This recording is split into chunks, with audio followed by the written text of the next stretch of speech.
Hello there and a very good afternoon to you. Many thanks for joining us on Superscreen's Midday News, broadcasting to you live from Lagos. I am Adenike Oweye Ajiboye. A presidential aspirant and pro-chancellor of Bayes University, Dati Baba Ahmed, has asked Nigerians to vote out President Muhammadu Buhari in 2019. Speaking with journalists, Baba Ahmed said Nigeria needs a man that will tackle economic challenges confronting the country, maintaining that President Buhari's second term will destroy Nigeria and unsettle the rest of Africa. According to Mohammed, Nigerians are interested in knowing why the president wants to seek re-election and whether he is fit to run, given concerns about his health. Meanwhile, the Minister of Information and Culture, Lai Mohammed, has assured Nigerians that President Muhammadu Buhari's health would not pose any problem to his re-election bid in 2019.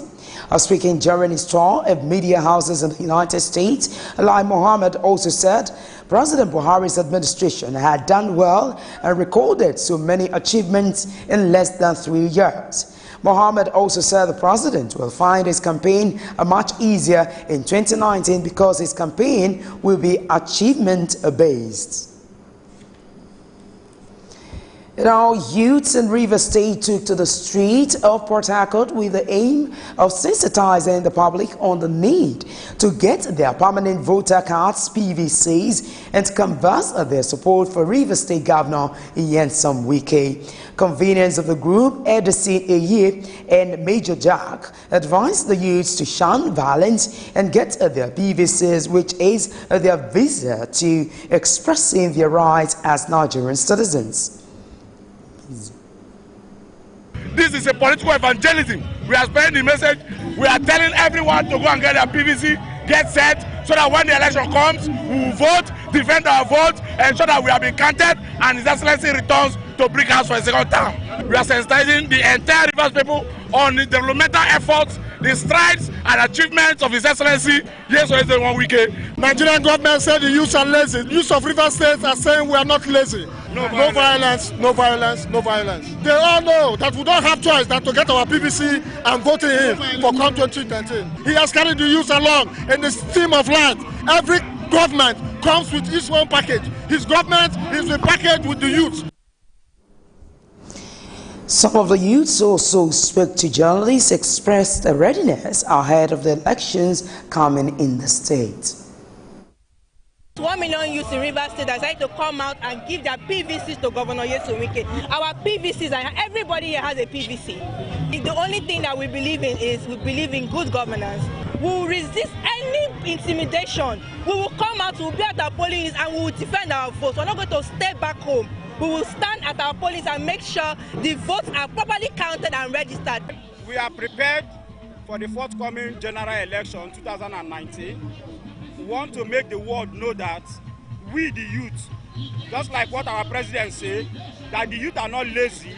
So we want to make the world understand that the youth are not lazy. We are fully prepared for the election. Come rain, come shine, we are prepared for the election. We will make sure our vote counts and we will protect our vote. The 1 million walk started from Agri Road and finished in Garrison in Port Harcourt. Now, youths and supporters of the All Progressives Congress APC and the People's Democratic Party PDP crashed at the Benin airport recently over the motion moved by Senator representing Edo South Senatorial District Matthew Uhogide. Speaking to journalists at the airport, Senator Matthew Uhogide explained that he called for impeachment of the president by seeking the invocation of Section 143 of the Nigerian Constitution. The PDP supporters were at the airport to give a rousing welcome to Senator Uhogide for moving the motion for the Senate to begin impeachment proceedings against President Muhammadu Buhari when they clashed. A boy of no consequence, to lay his hands on me, an elected representative of the people, a serving senator in this country. So it's a shame on this country. And I want to tell you, that the whole world is seeing it, and I've followed the part of the law. Incidentally, it happened in the very presence of the state governor. The commissioner of police in the state was there. The tension was rife as more supporters besieged the airport either for the APC or the PDP. Both sides sang anti-Buhari and anti-PDP songs, which led to subsequent attack by both supporters.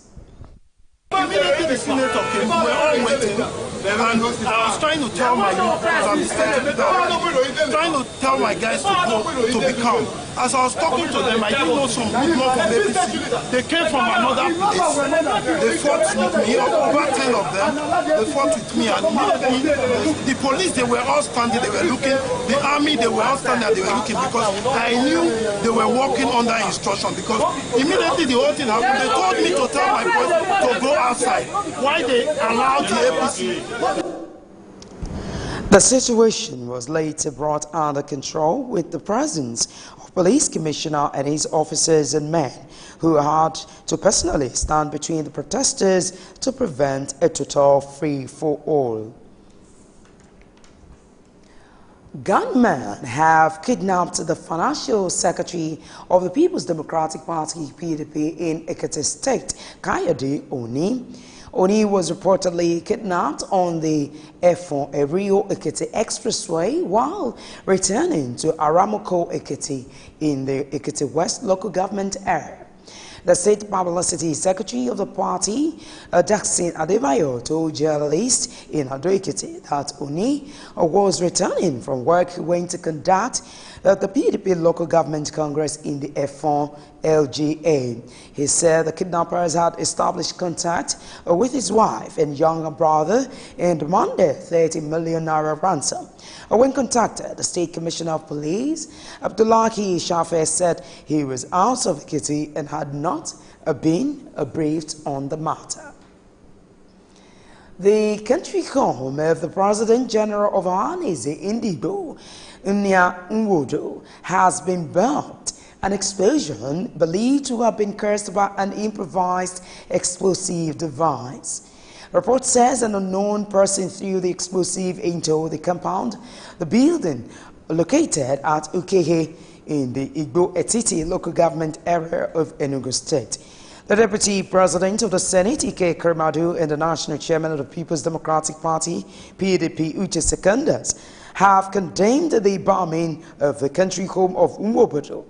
Reacting to the attack, Kermadu, in a statement issued by his special advisor on media, Uche Anichuku, called on security agencies to get to the root of what he described as devilish acts and ensure that the culprits and masterminds are brought to book immediately. The Commissioner of Police, Enugu State, Dan Amala Mohammed, who led the team of the Police Explosive Ordnance Department to inspect the site of the explosion, avowed that perpetrators of the incident would be apprehended.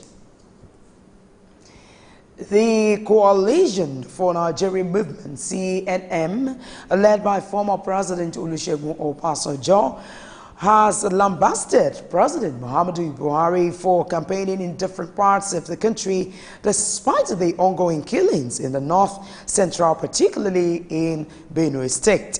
The spokesman for the CNM, Akin Oshuntokun, in a statement said President Buhari's visit to Bauchi State to campaign less than 24 hours after several persons were slaughtered in Benue State is the height of insensitivity. In the statement, the CNM urged the president to put the security of Nigerians ahead of his political ambition. The 6th Division of Nigerian Army Port concluded its 4-day inter-formation sports competition. The competition, which is aimed at boosting the physical and mental capacity of soldiers, saw different platoons participate in different sports. Guest speaker at the games, Air Vice Marshal Okechukwu Untu Kogo, who spoke during the closing ceremony of the games, said the competition has improved team spirit, endurance, and esprit de corps, among others. The aim of the sporting competition is really like cheap. We're able to see the professionalism, discipline, esprit de corps, comradeship among the participants. Even those that are losing, they are still showing more effort. Those that won show a lot of respect for those that lost. That is it. And the comradeship and the esprit de corps we show today and what we have built today, I hope we will continue with it, because this is what the main aim of this competition, to bring us together, show us that we are one. At the end of the interformation sports competition, which featured activities like football, basketball, combat race, volleyball, and swimming, among others, the 56th Signal Brigade came first, 16th Brigade took second position, with a 6th Division garrison in third position. The Federal Ministry of Health says the demand of health workers are unrealistic and unacceptable, and insisted that they cannot earn the same salaries as doctors. Minister of Health Isaac Adewale disclosed this in a statement signed by the Assistant Director of Information, Olajide Oshodu, while responding to an advertorial published by the Joint Health Sector Union, JOHESU. Adewale said efforts are being made to meet JOHESU's demand for salary increase, but health workers should not expect to be paid the same package as doctors. He therefore called on JOHESU to suspend the strike for the sake of Nigerians. You're still watching Superscreen's Midday News. We'll take a short break here, and when we return, we'll bring you news from the business world. Join us again. Before they come, they're supposed to, give us some information, notice, at least maybe a week or so. There was nothing like that. Hunger is everywhere in Nigeria. People are dying every day, but Nigerian government are keeping quiet. Herdsmen are killing people. Why? It's not what we expected because of these old men that are leading us, and you people know, you are aware that these people are not the right people to lead us. These kind of people that are leading us here are people of black mind. They just care about themselves and their family. You are affecting my village. Let me use if I call it useless, I'm not a mistake. The other place where they build a shop, call it plaza. Each shop there 4 million naira. So I don't have the money, so I have to leave. If you plan to get a tribal mark, it takes a lot of pain, but after some time, you enjoy it. No, we experience hold up now during the construction time. Then after some time, we start enjoying it. The way they are doing the construction is too slow. It's too slow. The construction is too slow. They should stop the construction and make sure people go into their businesses and do their businesses.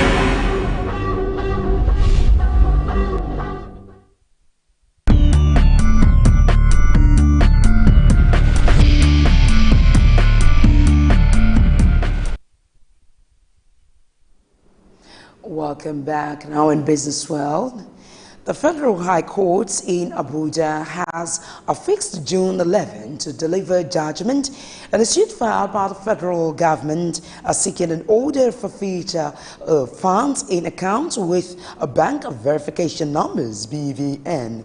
At the hearing of the suit on Friday, the federal government accused commercial banks of shielding owners of accounts without BVN.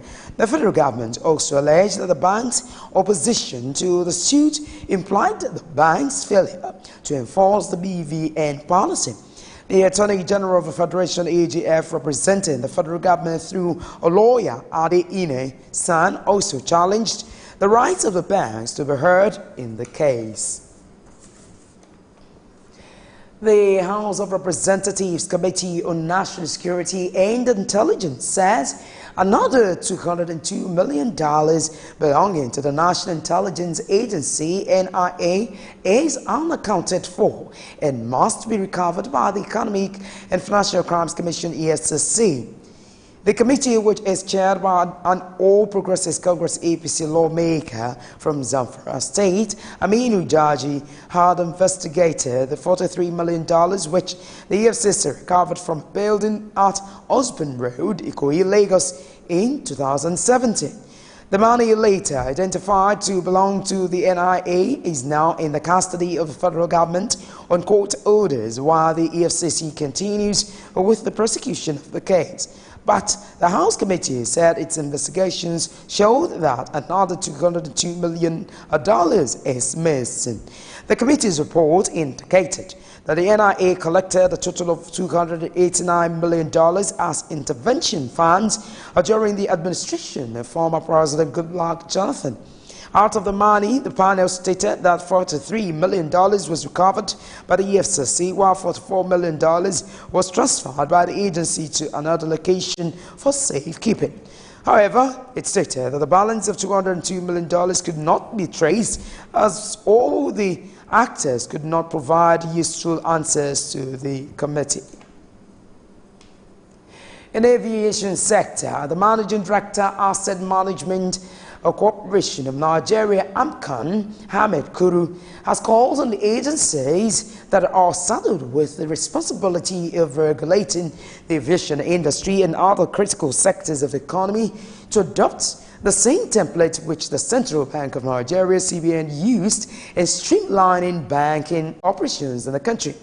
Kuru, who disclosed this at the 6th Nigeria Transport Awards in lecture held in Lagos, said such approach would ensure stiffer corporate governance in the business of aviation and other critical sectors, minimize risks, as well as ensure that the experiences which necessitated the agency's intervention in ARIC and aero contractors would not recur.